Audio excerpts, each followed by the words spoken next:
How to make an alcohol-based herbal tincture or extract in less than an hour. Ordinarily, it takes up to 3 weeks for you to be able to extract the properties from an herb to get the properties out and used. But if you have an emergency, if you need something like an antibiotic or a pain reliever or something for allergy symptoms, you don't have time to wait 3 weeks to get your tincture.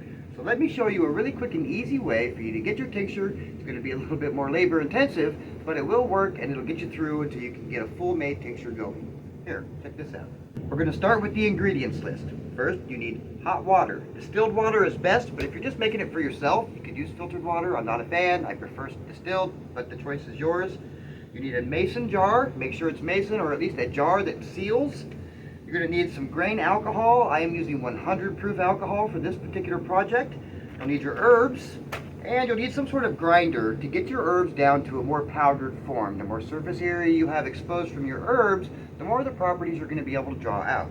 The antibiotic blend of herbs that I'm using for that is going to be down in the description, so feel free to go on down there, but you should also see them scrolling across the screen unless I forgot to do so. Now, when you buy your herbs, you want to get them in a cut and sifted form, or a cut form, or as whole as humanly possible, and then when you get them, you grind them down to a powder form. You want to take your powdered herbs and put them in your jar.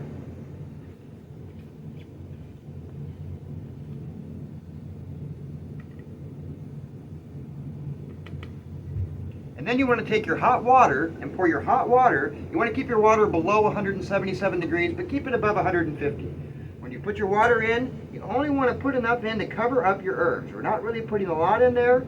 The only thing we're trying to do with this is we're trying to release a lot of the compounds of the herbs without soaking them. So we're going to keep that in there. We're going to go ahead and mix it around a little bit.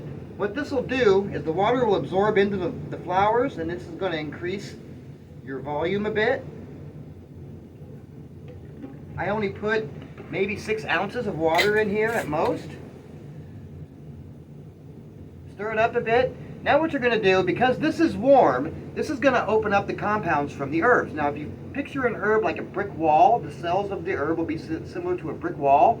Well, they're going to keep a lot of those properties in. What we're going to want to do is we're going to use warm water, which is going to expand those herbs. It's going to open that up a bit, and it's going to allow us to be able to draw the compounds. Now you only want to let this set for 20 minutes, a half an hour, 10 minutes, whatever works for you. Just let it go until it fills up. Now when we come back, I will show you how much more it's filled. At this point, they're sitting right about here at the 300 mark, 300 milligram mark, milliliter mark. We'll get to it when we come back. All right, so it's been about 20 minutes. I've let them sit, maybe closer to half an hour. It's kind of hard to tell, but they're actually sitting up at about the 400 milliliter mark. So what we're going to go ahead and do, you take that lid off, and you're going to pour your you're going to pour your grain alcohol in, and you want to make sure you have at least an inch of headroom. So you want to have it, at this point I put it up to 500 milliliters. So there's some headroom in there. There's a little bit of distance and space. The reason why we had that water in there was to help to break those cells apart. Now comes the physical labor part that I was telling you about before, and this is not going to be fun. You need to shake this really hard for a minimum of 10 minutes. Now I'm not going to sit here and do a 10-minute video on how to shake these herbs, but I am going to go ahead and finish shaking them up. You can see they settle down. I'm going to go ahead and finish shaking them up, and then I'm going to show you how you can strain them and how we're going to go ahead and use them after that. Okay, so it's been shaken for 10 minutes. It's well mixed. You can see that it's nice, dark, good consistency and color. You can get an old piece of t-shirt. You can get cheesecloth, whatever really works for you. There's no specific. I use the lid from the mason jar to hold it on with. You take your extract that you just shook and you pour. You might still have some chunks in there, and that's going to happen. There's not really a lot you can do about that. I mean, you can just keep filtering it. Some people use a coffee filter, but be advised it's going to take forever for it to filter through a coffee filter. So go ahead, pour it all in there. Get it all in there nice. At this point, it's going to be 25 to 30% alcohol. 100 proof is 50% alcohol. Take your lid off.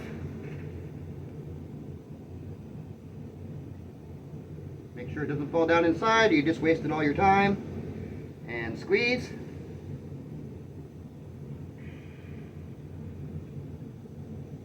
Just keep on squeezing.